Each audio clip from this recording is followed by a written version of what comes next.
Para poder apoyarnos, suscríbete a nuestro canal, y es completamente gratis. Entre las estanterías de la biblioteca nos susurrábamos secretos, secretos tan antiguos como los propios libros, secretos que dormitaban en las páginas amarillentas esperando a ser descubiertos. Secretos de una historia oculta, una historia queer. Imagina que estás ahí, entre las altas estanterías, rodeado del aroma del papel viejo y el murmullo silencioso de los demás lectores. La luz cae tenue a través de las ventanas, pintando largas sombras en el suelo. Sientes el aire fresco que emana de los gruesos muros y un ligero cosquilleo en el estómago. Es el cosquilleo de la emoción, el cosquilleo de la curiosidad. Porque hoy nos sumergimos en un mundo que permaneció oculto durante mucho tiempo. Un mundo que a menudo se pasó por alto o se ignoró deliberadamente.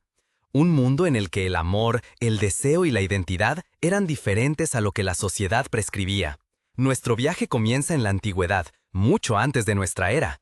En Grecia, donde estatuas desnudas de hombres musculosos adornaban las plazas y la filosofía formaba la base del pensamiento, existía una cultura del amor entre hombres que era parte integral de la vida social.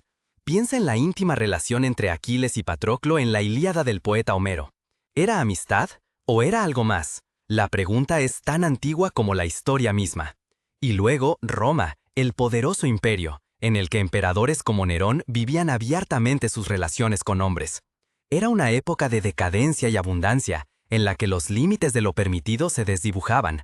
Por supuesto, no para todos. La esclavitud y la desigualdad social eran omnipresentes, pero para las clases privilegiadas había espacio para una libertad sexual que quizás hoy nos sorprenda. Sin embargo, con el auge del cristianismo, el clima cambió fundamentalmente. La homosexualidad fue demonizada como pecado, como una desviación del orden divino. Se promulgaron leyes que penalizaban los actos homosexuales y comenzó la persecución. Siguieron siglos de silencio en los que el amor queer existió en la clandestinidad, oculto y secreto. La Edad Media, una época de cruzadas y de la Inquisición, tiempos oscuros para todos los que no se ajustaban a la norma. Caza de brujas, juicios por herejía y una y otra vez la acusación de sodomía, que se levantaba contra los hombres que se sentían atraídos por otros hombres. El código legal conocido como Sachsenspiegel del siglo XIII condenaba a muerte los actos sexuales entre hombres, una realidad brutal que llevó a muchos a la muerte o los obligó a vivir con miedo y desesperación. Pero incluso en esta época de oscuridad hubo destellos de luz. En los monasterios, en las universidades, en las sociedades secretas, los hombres se susurraban sus sentimientos. Escribían poemas que trataban de amor no correspondido, anhelo, pintaban cuadros que contenían mensajes ocultos.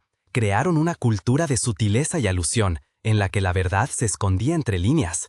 El Renacimiento trajo consigo un redescubrimiento de la cultura antigua, y con ella una cierta relajación de las normas morales. Artistas como Leonardo da Vinci crearon obras de increíble belleza y sensualidad que a menudo mostraban una estética homoerótica. ¿Era da Vinci mismo gay? No lo sabemos con certeza, pero su arte habla un lenguaje claro.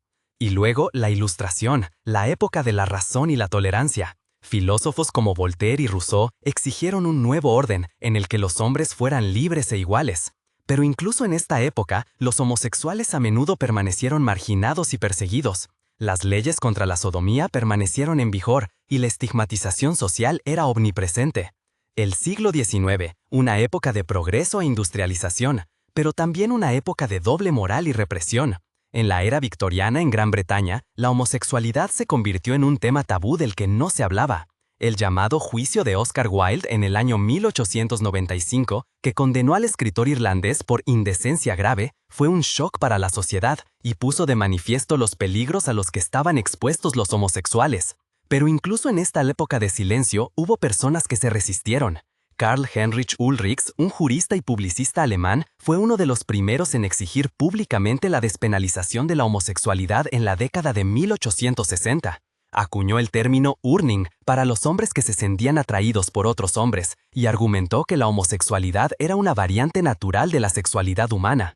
A principios del siglo XX surgió en Berlín una vibrante subcultura gay y lésbica. En los cabarets y bares de la ciudad se reunían personas que eran diferentes, personas que no querían adherirse a las convenciones. Bailaban, reían, amaban y arriesgaban mucho, porque incluso en la República de Weimar la homosexualidad seguía siendo punible. El párrafo 175 del Código Penal amenazaba con prisión a los hombres que practicaban fornicación antinatural entre sí.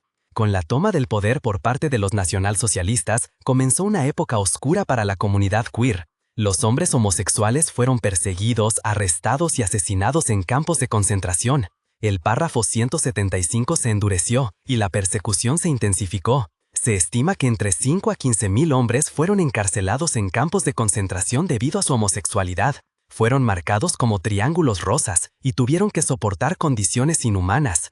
Tras el fin de la Segunda Guerra Mundial, la situación de los homosexuales tardó mucho en mejorar. El párrafo 175 siguió vigente en ambos estados alemanes y la persecución continuó. No fue hasta 1969 que la homosexualidad se despenalizó en la República Democrática Alemana y en la República Federal de Alemania en 1973. Pero incluso después de la despenalización, pasó mucho tiempo hasta que los homosexuales fueran aceptados en la sociedad.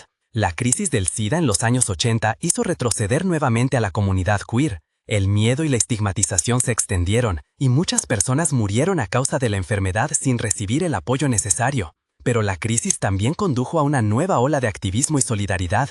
La gente se organizó para luchar por sus derechos y para mejorar la atención médica de los enfermos de SIDA. Hoy, en el siglo XXI, mucho ha cambiado. El matrimonio igualitario ha sido legalizado en muchos países y la aceptación de la homosexualidad y las identidades transgénero ha aumentado.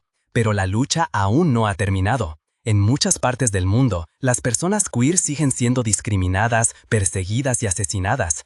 Y así estamos aquí, entre las estanterías de la biblioteca, recordando los secretos del pasado. Secretos que nos muestran lo lejos que hemos llegado, pero también cuánto trabajo aún queda por hacer.